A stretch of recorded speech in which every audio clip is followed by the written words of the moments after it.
ከደቂቃዎች በፊት የኤርትራ ኤምባሲ በአዲስ አበባ በትግርኛ ቋንቋ የሰጠውን ማብራሪያ አሁን የምናቀርብ ይሆናል። ባለፉት ቀናት ጦርነት የማይቀር ነው። ምስራቅ አፍሪካንን ካርታ ሊቀየር የሚችል አውዳሚ ጦርነት በቅርቡ ሊነሳ ይችላል የሚሉ ወሬዎችን ተበራክተዋል።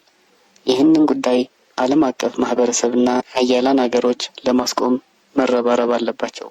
የኤርትራ ስም ሲነሳ እንደተለመደው በጦርነቱ ላይ ፍጹም ውሸት ይሰማል። የኤርትራ ጦር የትግራይን መሬት ያዘ። ኤርትራ ስላልተስማማች የፕሪቶሪያን ስምምነት ለማክሸፍ ጦርነት ልትከፍት ትችላለች። የህወሓት አንዱ ወገን ከኤርትራ ጎን ነው።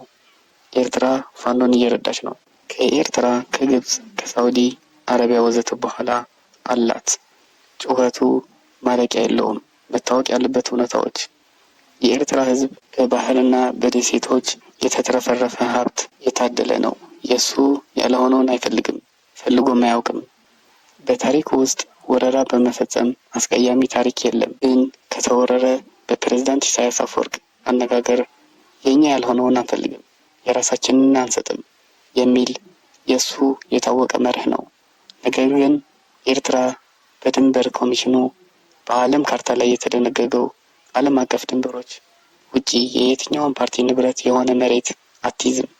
ኤርትራ በክልላችን ሀገራት የውስጥ ጉዳይ ጣልቃ የመግባትና አንዱን ወገን በመደገፍ ሌላውን ለማጥቃት ፍላጎትም የላትም።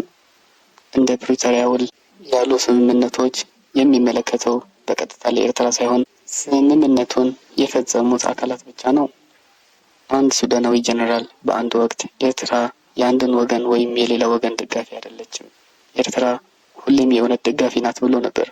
በእርግጥም የኤርትራ ፍላጎት፣ ጥቅምና ጥረት ለክልላችን ህዝቦች ሰላምና መረጋጋት ብቻ ያነጣጠረ ነው።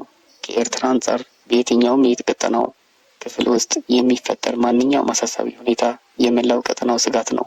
ከውጭ ጣልቃ ገብነት ይልቅ ለሀገር ውስጥ ተዋናዮች ቅድሚያ በመስጠት መፍትሄው በክልሉ ኃይሎች ትብብር እንዲገኝ ግልጽ አቋም አለው።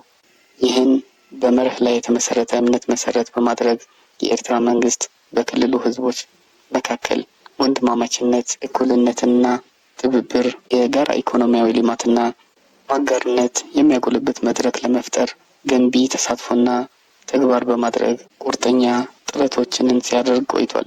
ከሁሉም የቀጠናው ሀገራት ጋር የነበራት ዲፕሎማሲያዊ ግንኙነት ከአካባቢው መረጋጋት ውጪ ሌላ አይደለም። ጨለማ ጨለማን ማፍረስ አይችልም። ጨለማን የመንጠቅ ኃይል ያለው ብርሃን ብቻ ነው እና ለጦርነት መጸለይና ጥላቻን መስበክ ሰላምና መረጋጋት ሊያመጣ አይችልም። ስለዚህ ፍርሃትና ጥርጣሬን፣ ጥላቻንና ግጭትን ሌት ተቀን ጦርነት ከመለመን ይልቅ ሰላምና ለመተባበር ቁርጠኝነትና ድፍረት ይጠይቃል። አርስቶል እንዳለው ትልቁ ድል ጦርነት ከማሸነፍ ይልቅ ሰላምን መፍጠር ነው ይላል።